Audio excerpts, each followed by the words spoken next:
Alcohol kills more people worldwide than any illegal drug on this list, and the gap is not close.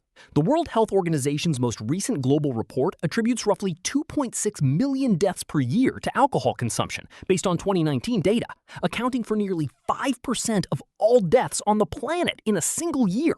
Few public health risks are this normalized, despite the toll, a scale most illegal drugs never approach. Of those 2.6 million deaths, about 1.6 million came from non-communicable diseases, such as cardiovascular disease and cancer, while roughly 700,000 more came from injuries, including traffic crashes, self-harm, and interpersonal violence. Men account for roughly 2 million of the total, and adults aged 20 to 39 make up a disproportionate 13% share of the fatalities recorded worldwide. That single-year toll rivals entire nations' death rates. An estimated 400 million people globally live with an alcohol use disorder, and 209 million meet the clinical threshold for full dependence. Alcohol's origins trace back to at least 7,000 BC, found in residue on Neolithic pottery in China, meaning humans have consumed it for roughly 9,000 years, long before addiction was understood as a medical condition rather than a moral failing. Treatment coverage remains strikingly low by comparison.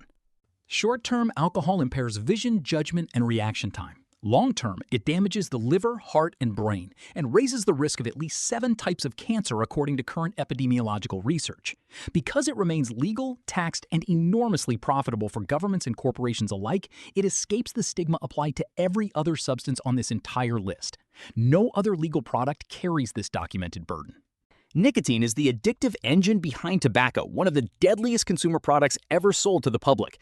Public health estimates put tobacco-related deaths above 8 million people annually worldwide, including roughly 1.2 million non-smokers who die from secondhand smoke exposure alone, a toll larger than most armed conflicts produce in a comparable calendar year. Few products marketed for adults harm bystanders this badly. Nicotine reaches the brain within about 10 seconds of inhalation, triggering a dopamine surge that rewires the brain's reward circuitry to demand repeated doses throughout the day. This is why more than 95% of unassisted quit attempts fail within 6 months, a relapse rate comparable to what clinicians see with opioid dependence in controlled treatment studies. Nicotine replacement therapies exist because willpower alone rarely works.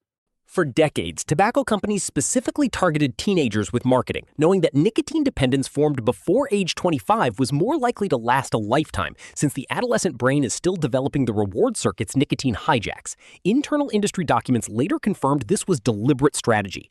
Litigation later forced counter-marketing funding from manufacturers, according to internal company records made public.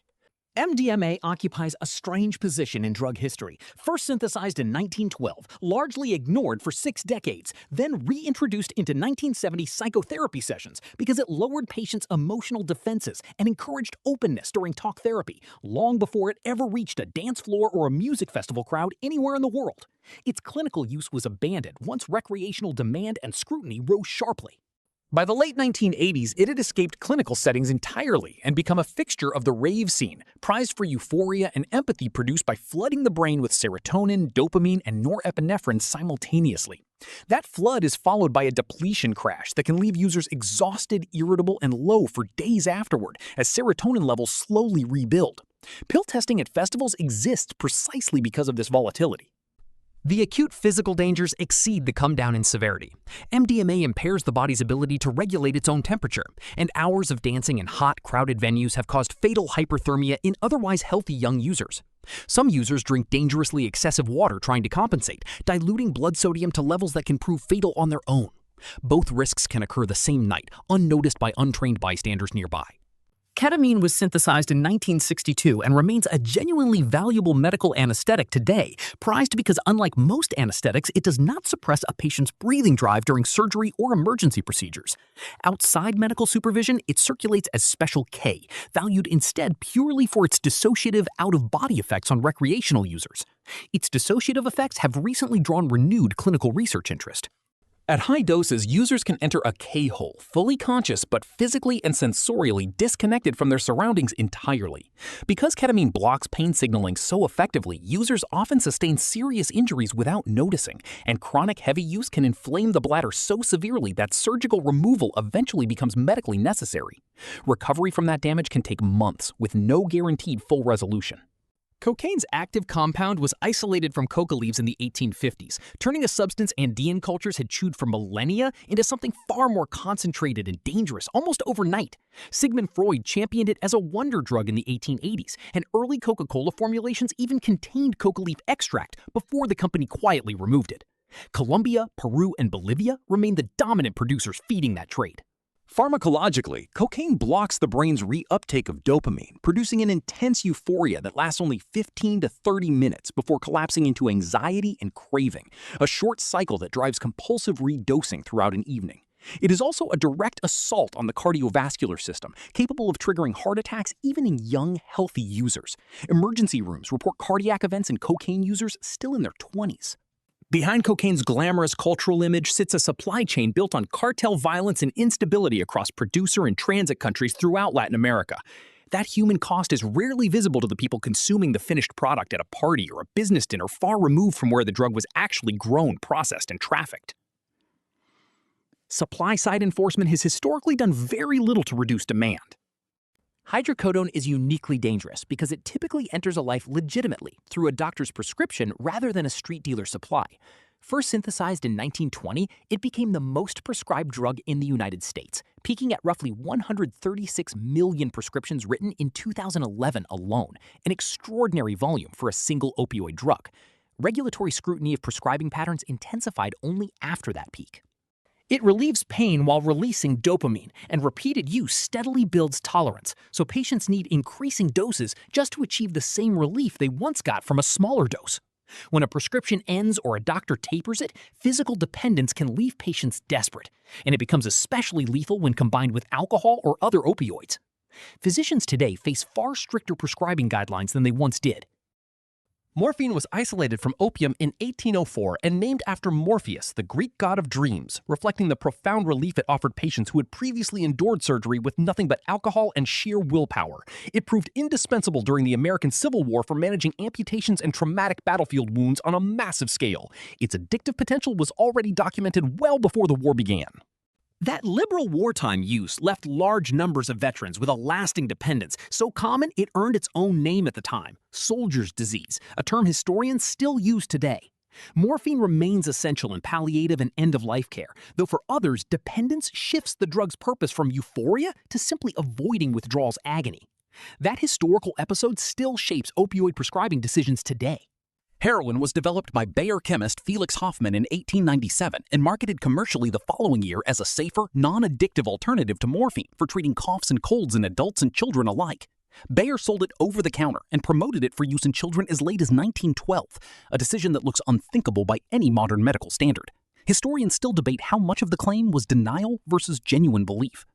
In reality, heroin crosses the blood-brain barrier faster than morphine, producing a stronger, quicker high with a correspondingly harder crash. Tolerance combined with physical dependence can develop within weeks of regular use, and the United States formally banned heroin in 1924, but by then demand was already deeply entrenched across American cities. Enforcement resources shifted dramatically once the trade's true scale emerged.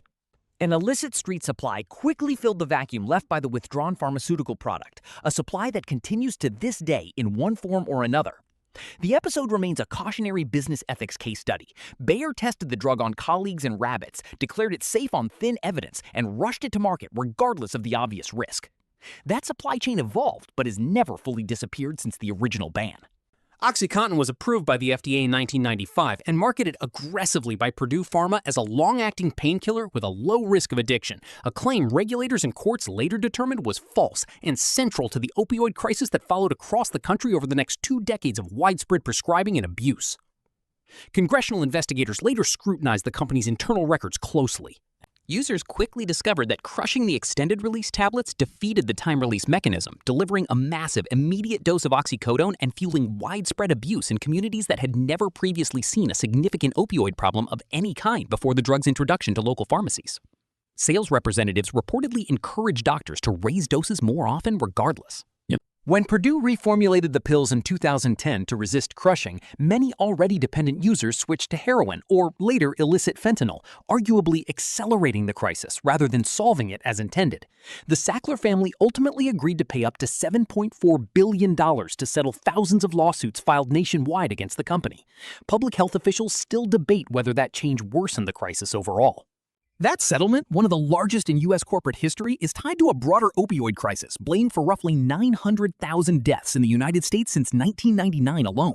It also required Purdue to release more than 30 million internal documents detailing the company's original marketing decisions and internal risk assessments. Governments plan to direct most of that money toward addiction treatment programs. Nitrous oxide, or laughing gas, is dangerous largely because it seems harmless, sold legally in small canisters designed for whipping cream. Its high lasts less than a minute, which drives many users toward rapid, repeated inhalation rather than a single moderate dose. And the immediate danger is straightforward oxygen displacement asphyxiation. Emergency room visits tied to its recreational misuse have risen sharply among teenagers. With sustained heavy use, the gas inactivates vitamin B12, a nutrient essential to nervous system function, and prolonged deficiency can cause nerve damage severe enough to produce numbness or even loss of the ability to walk unaided. Rising teenage use led the United Kingdom to reclassify it as a Class C controlled drug in November 2023. UK enforcement has focused mainly on repeat offenders and commercial-scale suppliers. Methamphetamine produces what researchers describe as a chemical ambush on the brain's reward system, unlike almost any other drug. While ordinary pleasure, like food or sex, might trigger roughly 150 units of dopamine, methamphetamine can force a release exceeding 1,200 units, an order of magnitude beyond anything the brain evolved to handle safely. Brain imaging studies have documented lasting structural changes in chronic users. That surge produces a high lasting up to 12 hours, far longer than cocaine's brief rush. But the resulting dopamine depletion afterward is equally extreme, leaving many long-term users unable to feel genuine pleasure from anything else at all, a condition researchers refer to clinically as anhedonia in chronic stimulant users. Some brain function returns after sustained abstinence, though not for everyone fully. The physical toll accumulates rapidly and visibly. Severe dental decay known as meth mouth, extreme and sudden weight loss, skin sores from compulsive picking at the skin, and a pattern of accelerated physical aging that can make long-term users appear decades older than their actual age within just a few years of heavy use. Treatment programs now often pair behavioral therapy with dental and skin care. Fentanyl has fundamentally changed the calculus of drug danger because so many of its victims never intended to take it at all. Originally developed as a legitimate synthetic painkiller, roughly 100 times more potent than morphine, it began appearing in the illicit supply as counterfeit prescription pills throughout the 2010s and beyond. Its low production cost and high potency draw traffickers chasing bigger profit margins. Because it has no distinctive taste or smell and a lethal dose is measured in invisible micrograms, users frequently have no way of knowing a pill or powder is contaminated until it is far too late to matter. CDC data shows fentanyl-involved overdose deaths rose every single year from 2013 through 2022 nationwide without exception. Naloxone distribution programs have expanded substantially in direct response nationwide. By 2023, fentanyl and related synthetic opioids were involved in roughly 69% of all U.S. drug overdose deaths, translating to nearly 73,000 deaths in that single year alone, according to CDC provisional figures released the following year. West Virginia recorded the nation's highest state-level fentanyl death rate that same year. Agencies now treat any unregulated pill as potentially fentanyl-laced by default.